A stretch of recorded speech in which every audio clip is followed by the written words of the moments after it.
دوستان گران قدر، علما و دانشمندای اسلام میگن که رمضان در لغت از کلمه رمضا گرفته شدن و رمضا به معنای حریق کردن یا شدت گرمی هست و ایره علما میگن که رمضان به خاطر زیر رمضان میگن که یک انسان مسلمان وقتی که روزه میگیره گناههای از زیر الله سبحانه و تعالی حریق میکنه، گناهایش میسوزانه و از بین میبره.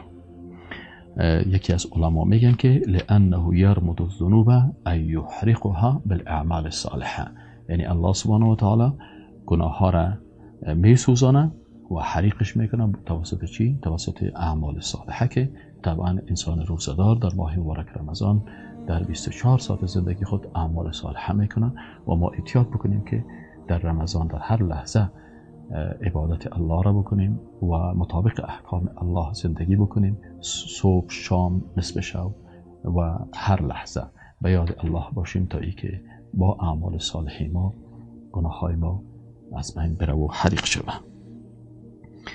رمضان در اصطلاح اسلام ماه نهم از ماه‌های مبارک سال قمری می باشه که در بین ماه شعبان و شوال قرار داره و روزه گرفتن از این بالای هر مسلمان فرض می باشه.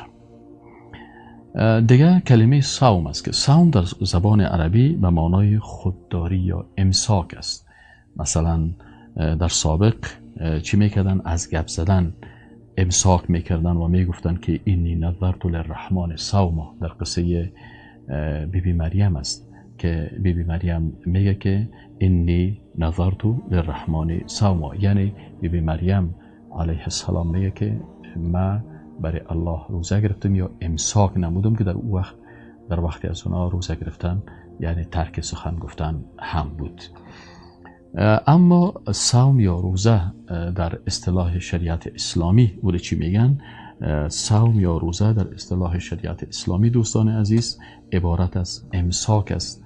چی است؟ امساک است از یا خود نگه داشتن است از طعام، از نوشیدنی، از نزدیکی جنسی و از الفاظ و از اعمال مخالف شریعت اسلامی.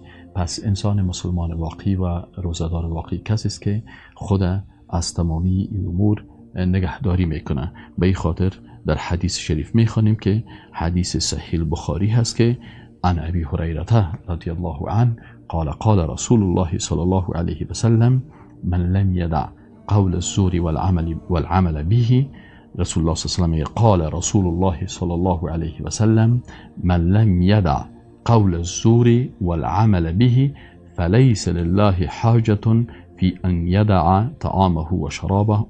رواه البخاری. میگه رسول الله صلی الله علیه و سلم میفرماید که هر کسی سخنان بیهوده و سخنان غلط و سخنان دروغ و عمل کردن به آن ترک نکنه، پس الله حاجتی و یا ضرورتی به این نداره که این شخص غذای خود، طعام خود و یا هم مثلا نوشیدنی های خود ترک بکنه.